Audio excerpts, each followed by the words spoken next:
Hey everyone, welcome to On Point. My name is Garrett Weaver. If this is your first time ever checking out the channel, please hit that subscribe button along with the bell icon so you get future notifications when we upload. We have over 100 videos helping people learn about archery and bow hunting, between gear reviews, how-tos, and just other archery-related content, and I'd love to have you as a subscriber. So today's video, we're going to be teaching people how to properly install the Centric System from day 6. So without any further ado, let's go ahead and show you what you're going to need here, and we'll get started. So let's go ahead and get into the build. So what we're doing today is we're focusing on the component system. So I have my arrows already cut and squared. And what I'm going to do is I'm going to have my day 6 epoxy, and I'm going to have it mixed here properly. It's good to take your time and make sure it's all properly mixed. So it should be about that color when you're done. I also have a small steel brush that fits inside my day 6 shafts. I have some Q-tips here so I can clean the inside of my day 6 shafts, and then also you kind of use it as an applicator. So when you get your day 6 components, they're going to come like this. So you just have to screw the inserts out of the sleeves. So I've cut my arrows to length, and now they are square. So what I'm going to do is I'm going to take this steel brush, I'm going to go inside here, and then basically just clean it out. And I'm kind of doing a circular motion. The brush is spiraled, so then I'm going to take my Q-tip here. I like to get a little bit of, I'm going to use my cleaning pad just to saturate the cleaning pad, and then I'm going to use that to get some alcohol on my Q-tip. And what this does is it takes all the dirt and grime in the excess carbon that you just cut out. You can see how dirty that is. That's all stuff that's going to prevent you from getting a good adhesion. There. And then if you want, you can take the other side, but it dries extremely quickly. And then you're going to take your sandpaper and score the last 3/4 of an inch of the shaft. This doesn't take a lot. What this does is it helps get kind of a better surface area for the epoxy to hold onto the arrow. Again, all you're doing here is trying to improve the adhesion from the arrow to the actual insert and outsert. So that's all that's going to take there. Then I'm going to take that pad with the alcohol on there, and I'm going to wipe it off. Again, alcohol dries extremely quickly. That's why I use that. You can use water, but again, I just try and make it quick and easy. And this dries extremely quick. You can see all the excess carbon that I got off there. Toss that over here. So you're done with the arrow for now. Now you're going to take your insert, and you're going to have threads on the last, 1/8 of an inch here. And very important, you try and keep the glue away from that. So what I'm going to do is I use an applicator. Instead of just rolling the actual insert in the epoxy, I'm just going to make sure that I start putting it all behind the threads. And that's just playing it safe. If you get it up above the threads here, you risk the chance of actually getting epoxy into the actual insert where your head glues in, and then you're not going to be able to screw in your head. So what you're going to do here is to actually take out your outsert. And then what I do is just slide that in, and I kind of do a circular twisting motion, slide it back in. And then eventually, once you feel that you've saturated the whole insert and got a lot of epoxy on the outsert to where it's going to have a good bond there, you're going to screw it all the way on tight.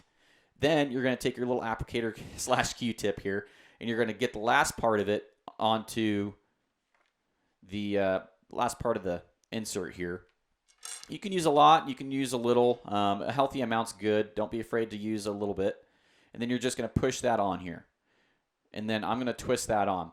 Now, when you're rotating the insert on here and eventually trying to find the best spot where it spins good, again, you're going to need an arrow spinner here. You're going to develop kind of a little cone around the back of the component. And what you can do is just take that that cleaning pad and just wipe it off. You might have to do that again after you're done. And then I'm going to spin that on my arrow spinner here. So hopefully you can see that. And if it's not spinning, what you can do is just slowly churn it and then see if that spins any better. This one's already spinning great. So this, may take a couple minutes just to make sure that you're finding the best spot. I'm going to make sure I push hard one more time, spin it again. Yep, kept the spin. And I'm going to wipe off any excess. You want to be gentle, making sure that you're not moving the components or twisting the components. And you always want to do it clockwise with the threads or against the thread. So it's tightening it. You're never loosening the component off of the insert. So spin it one more time just to make sure. And now we're good. And what you're going to do here, this one's all ready to go. So once it's like this, it's going to take about 24 hours for it to cure, and you're basically going to put this knock side down and then just store it for 24 hours. So I have a little kind of a stool here. I'm going to lean it up against there, and that's all you have to do. So we'll go ahead and do one really quickly again here. So I've got my wire brush. I'm going to work that inside there for a couple seconds, make sure I'm just kind of scoring the inside of the arrow there. Take that out. Take a Q-tip saturated with rubbing alcohol, clean that out real quick. Pretty dirty. Then basically you're going to score the outside of the last 3/4 inch of your arrow.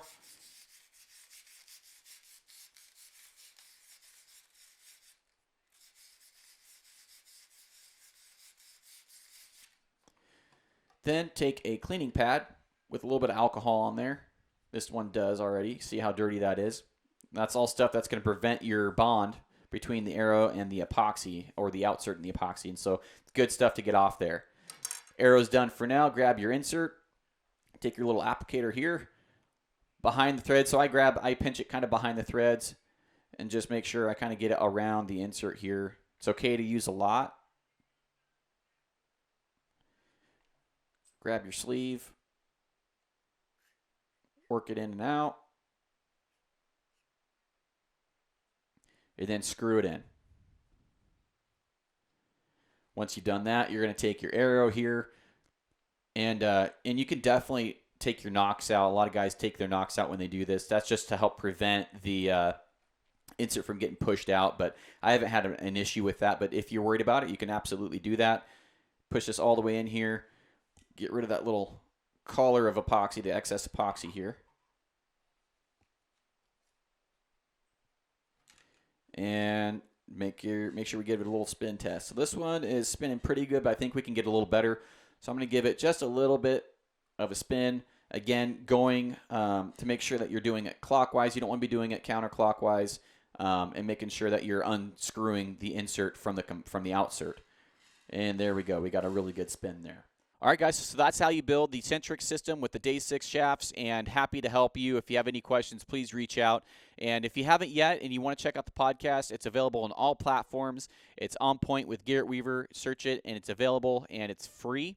And we've had the owner of Day 6 on there, Brian, on here a few times. And if you guys want to learn more about the shafts in depth and the Centric system, be sure to check out the episodes with Brian. So outside of that, guys, appreciate you watching. I'll see you on the next one. Bye.